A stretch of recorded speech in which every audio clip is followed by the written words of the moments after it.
What is one of the most precious gifts we have been endowed with? The immune system. What happens when the immune system ceases to function? We die. Smoking, depression, drinking alcohol, stress, poor nutrition, lack of sleep, anxiety, low vitamin D, medications, not enough exercise, or not washing hands, all of those things do not support, of course, the immunity. Boosting our immune system is not the best concept either, because overdriving it leads to inflammation and autoimmune diseases, which basically means that our body would attack its healthy cells. The factor that destroys our immune system the most is, or I should rather say, are addictions. Even if we get good quality sleep, deep rest, eat fiber, eat the right nutrients, take vitamins, enjoy stress-free life, and take care of our brain and body, as long as addictions are part of our lives, our immune system is progressively weakened. The key takeaway is this: the more addictions we acquire, the weaker the immune system. Or let me say that differently. The stronger the immune system, the greater immunity to addictions and other negative attributes.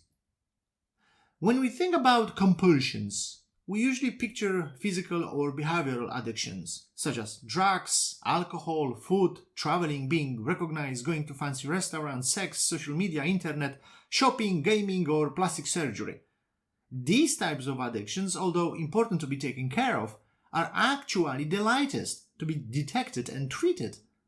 There are other categories of addictions that are much more sophisticated and subtle, and which we very often don't acknowledge as addictions.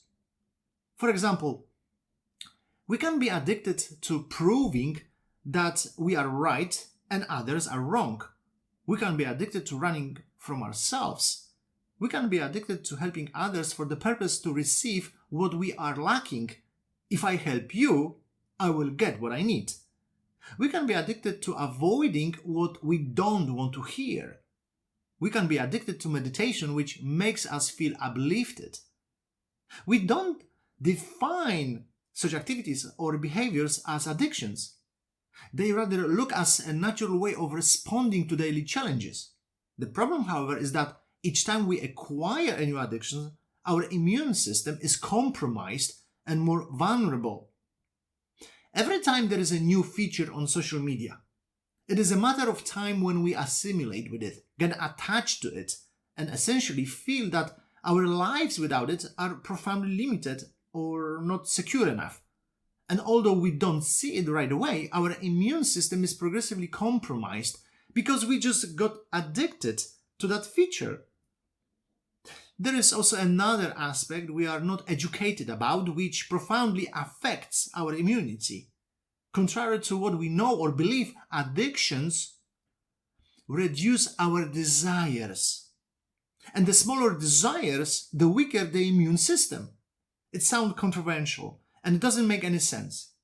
But if we look at it closely, if we follow incremental step by step, it will ultimately make much more sense to us. Imagine that one of your friends posted on social media your picture with some content. You don't know exactly what it is. All you know is that your friend posted a picture and some text, so that hundreds or thousands of other people could see that. Now, do you want to know what it is or not? If yes, say you did it. You felt ecstasy, but 2 hours later that energy went down, disappeared as if it was never there. And it is not about the energy or release of dopamine, serotonin or endorphin. Those chemicals are not the cause of how long this energy lasted. This energy depends on the capacity of a desire. If our desire was larger, we wouldn't have felt that urge to see that picture. The same rule applies to every single aspect of our life, and neuromodulators are not an exception. Chemicals such as dopamine, serotonin, cortisol, acetylcholine, epinephrine or norepinephrine are released in our brains in association with situations we experience. When there is a spike in these chemicals, patients are treated with different medications, antidepressants or anti-anxiety drugs. it looks like the patient is dumping that addiction. But what essentially is happening is that the patient is getting addicted to another substance. Now, instead of one, has two addictions. What do you think? When we acquire a new addiction, do we desire more or less? If the patient's immunity system had been stronger and healthier, the patient wouldn't have been so easily manipulated or convinced to take those medications. But because the patient's immunity system was already compromised and the patient's desires were smaller, again, we settled for less.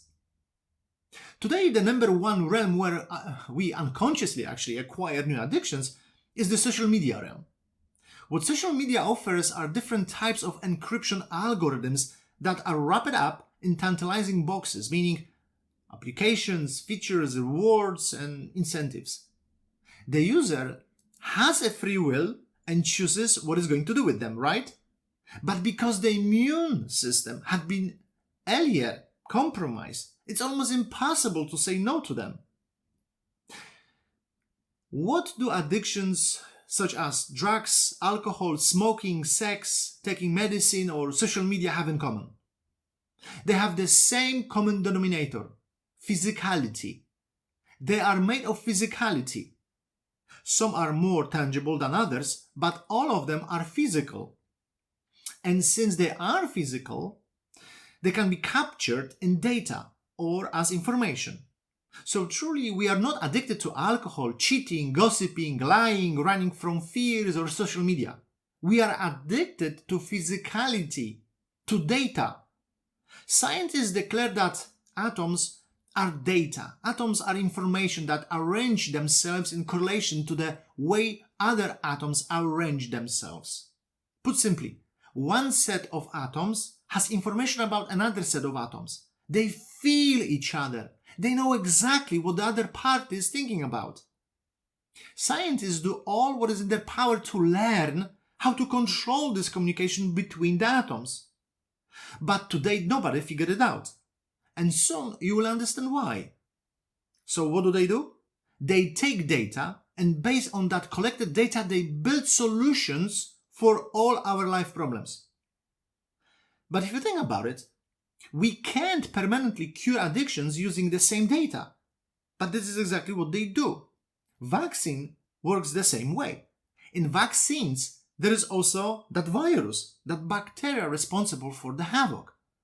Yes, it helps, but only for a limited time. It doesn't work permanently because the solution was created on the same ingredient, on the same data we got addicted to. So it is a catch-22. And until scientists don't get in touch with the atoms, that is the only way they can offer to us. Imagine hot coffee. It is a matter of time when the hot coffee gets cold. The coffee cannot get hot again on its own because what happens is the molecules, meaning data or information, passes into the surrounding air. As a result, the molecules of coffee slower down and the molecules of air faster. The coffee has fewer and fewer atoms, meaning fewer and fewer data or information. So in order to get the coffee hot again, we need to add data, we need to add information, we need to add atoms. So how can we add the atoms? We can put the coffee in the microwave or boil some water. The story is pretty much the same as far or how our addictions are created. We got pleasure. Sooner or later, the pleasure, meaning the atoms, convert into something else. Could be air, different temperature, etc. As a result, we feel a lack. A desire is being born. We need to retrieve that pleasure. We need to create atoms. So what do? We return and do the same activity we did before. We created atoms. The problem is not the creation of atoms, data or information. The problem is that we create the atoms because we got already addicted to that particular thing, person, energy, pleasure, or pain. That is the problem. Everything that exists in our universe is made out of atoms. Our body consists of billions of atoms. Our fears, anxieties, dreams, visions, desires, favorite visualizations, chemicals that are released in the brain, habits, feelings, and memories. Think of when you were a child. That picture you see right now, in the so-called mind, consists of atoms. Think of one of your addictions. That feeling you sense consists of atoms. Now, the atoms are so small that we can only see them through a special microscope called a transmission electron microscope. The majority of the mass of an atom is contained in its nucleus. The size of the nucleus is much smaller than the atom as a whole. If the atom is the size of a soccer pitch, the nucleus could be the size of a fly in the middle of that pitch. Do you grasp the idea of how tiny is the matter? Practically doesn't exist. And we have become addicted to that something that practically does not exist. Solutions that have been provided by scientists are based on that something that practically does not exist. Suppose there is an iPhone application on your mobile phone. Does this mean that this wide rectangular application lives in the middle of your phone screen? Of course not. Only because these categories as color, shape, position, or existence are available to the users, it doesn't mean they are true. They only exist on the screen of an iPhone. We don't see the true world which directs and orchestrates this or those categories. What we see instead is a limited view of reality that is presented on the screen of the iPhone. And because the application instructs and leads us, we believe it's real. And once we believe and we know it's real, we get addicted to that physicality. But the true world of that application is somewhere else. It could be thousands of miles away on a smart contract of a blockchain. For us, that true reality is the fly on the soccer pitch. We are not interested in anything else. We are not interested in that soccer pitch, in that other reality which is much greater and more powerful. For us, a phone and dopamine are two separate entities. Financial instability and financial success are two different situations. Being sick and being healthy are two unrelated states. We know that they have nothing to do one with another. But nothing can be further from the truth. The same atoms which can be found in an iPhone can be found in dopamine. The same atoms which can be found in financial instability can be found in financial success. The same atoms which can be found in sickness can be found in health. 99.99% of atoms are the soccer pitch. Only 0.1% are those related or revealed atoms that we call matter and to which we get addicted to. We are addicted to different things because we have been educated that there are no other realities, only physical one. And that is the reason why scientists are in a catch-22 and why are not able to get in touch with the atoms. Because for them, besides that fly, there is nothing else.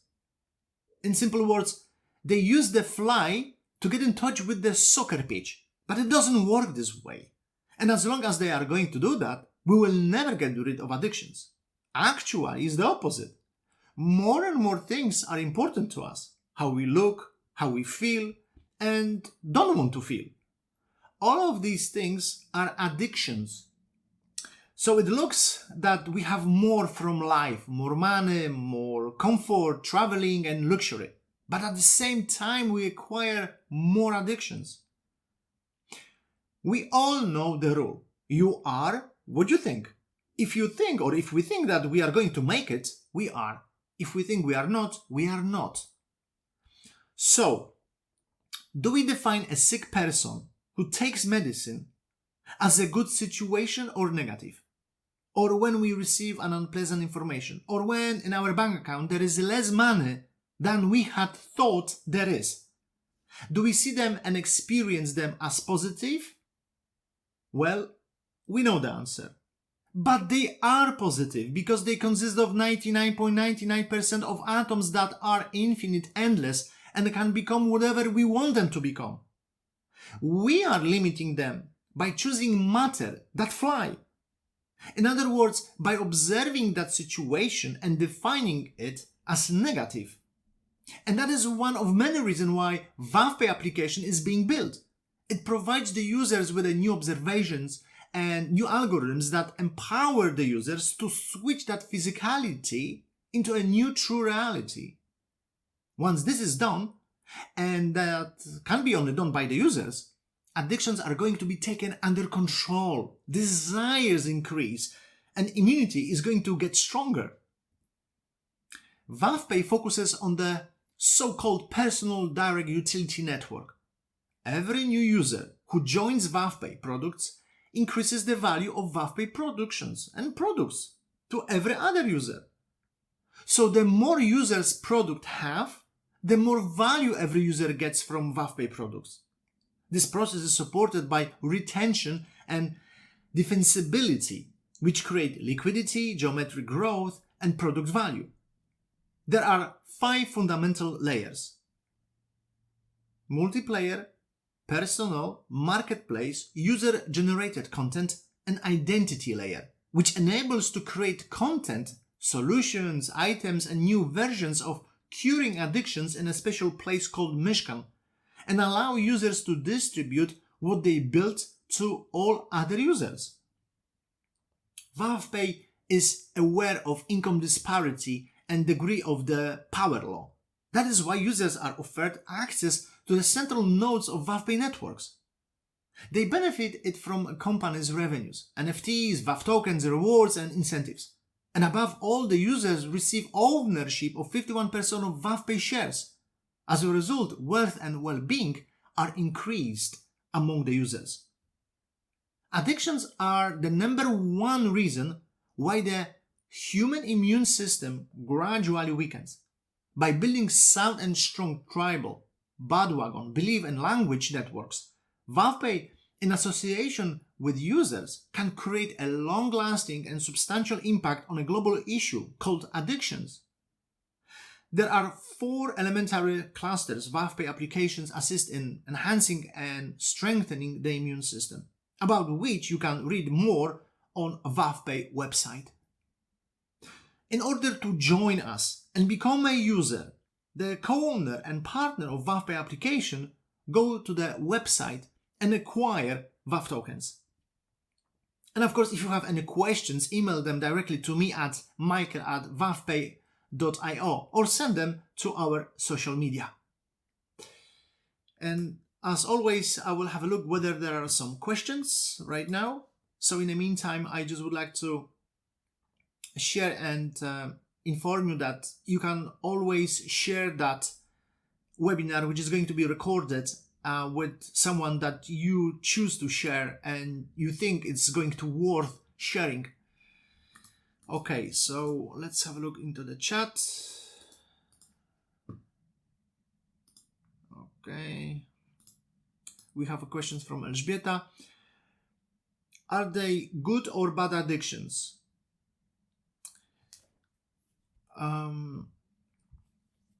I would say that I would divide, there's no such thing I would say like good or bad, because even the good can become eventually bad.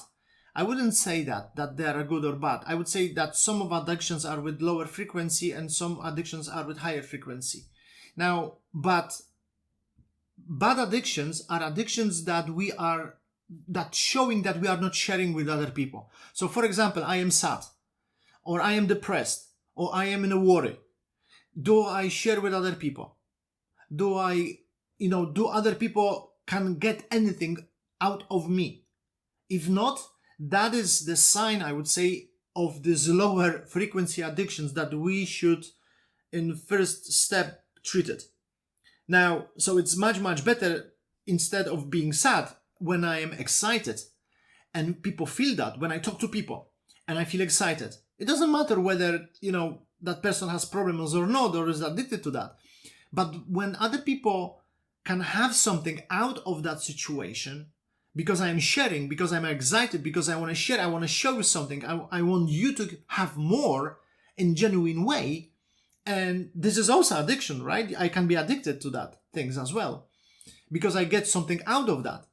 But as long as I am sharing, I would say these addictions, so to speak, are on higher frequency and gives more beneficial for us and for other people as well. So this is the way I would truly answer to that in a short way.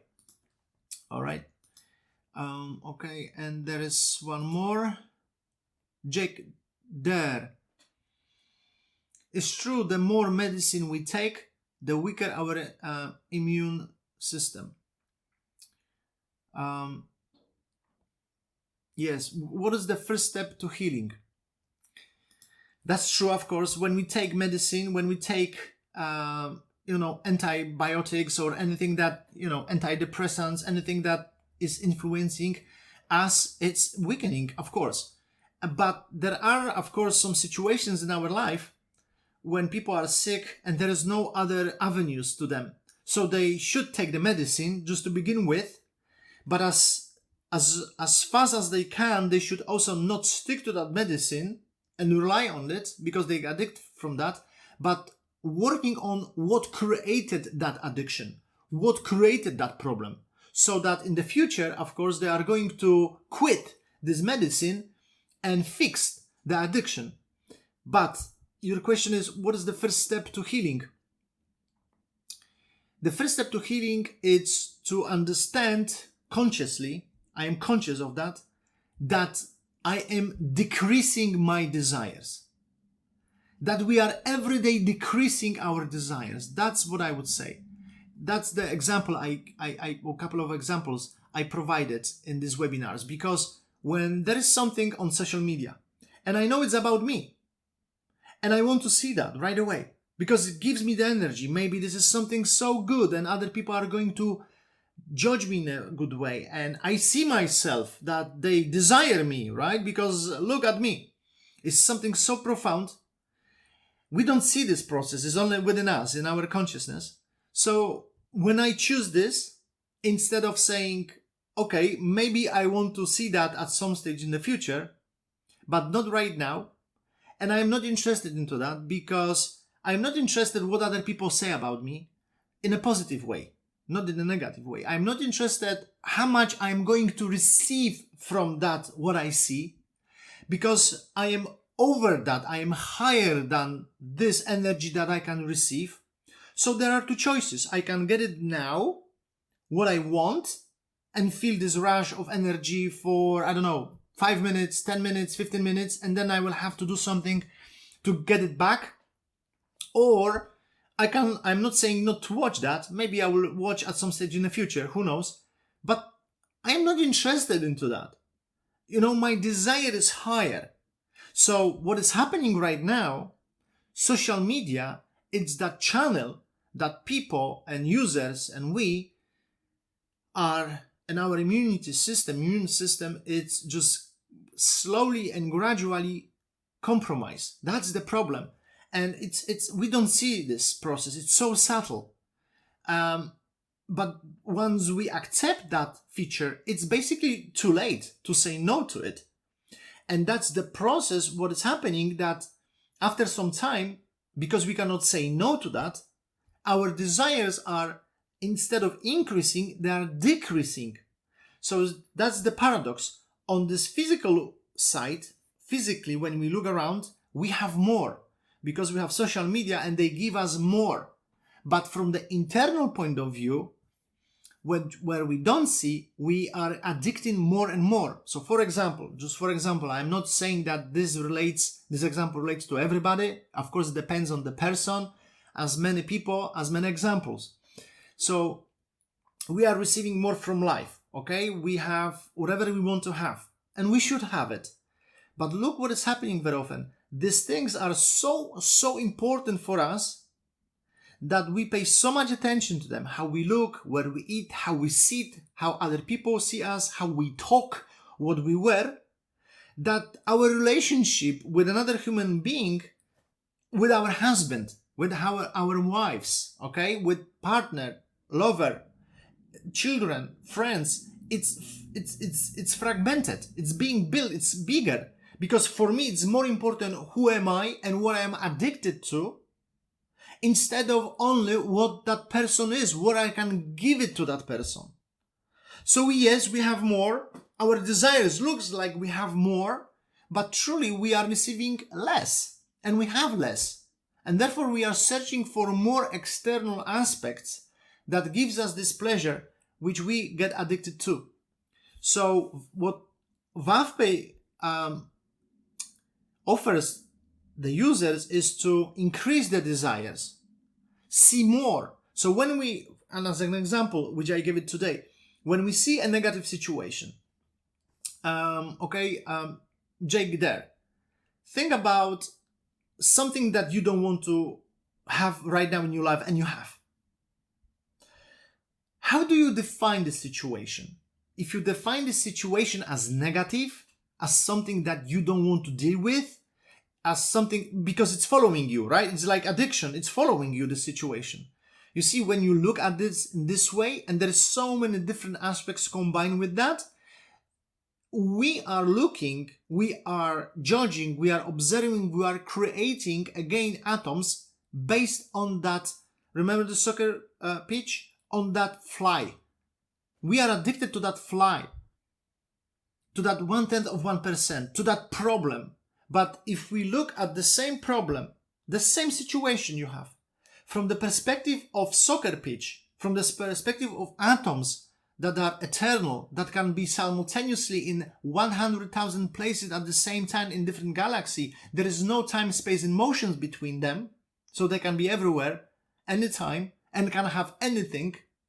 When we look from their perspective, you see the situation can fix immediately, but we don't know how to do it because we are already addicted to that. So our desire is it's smaller, and that is why it's so important to increase the desire, but increase the desire in a proper way, not just increase the desire. I want more of something physical, which is great too, but sometimes we can desire so much of physical things and we don't know what is happening inside us. So that's why Vavpay focuses on this personal direct utility network effect. As network effect, it's crucial in our applications to build this relationship between the users by this personal marketplace or generated content and identity layers. There are so many important things that they're intertwined and build this retention and defensibility in our products. So I think I would answer to that question in this way, so to speak. So one more time, thank you very much. And let me just remind you that you can find more information. You can find how you can actually acquire VAV tokens on our website www.vavpay.io/precede, and become the user, become the investor, become the co-owner, become our partner of Vavpay application. Stay in touch, and since I'm going to receive, I suppose, more questions in the meantime, perhaps I'm going to answer them in the next webinar. But right now, I think that's it for today. There is no more questions, so stay in touch. Best of all, thank you.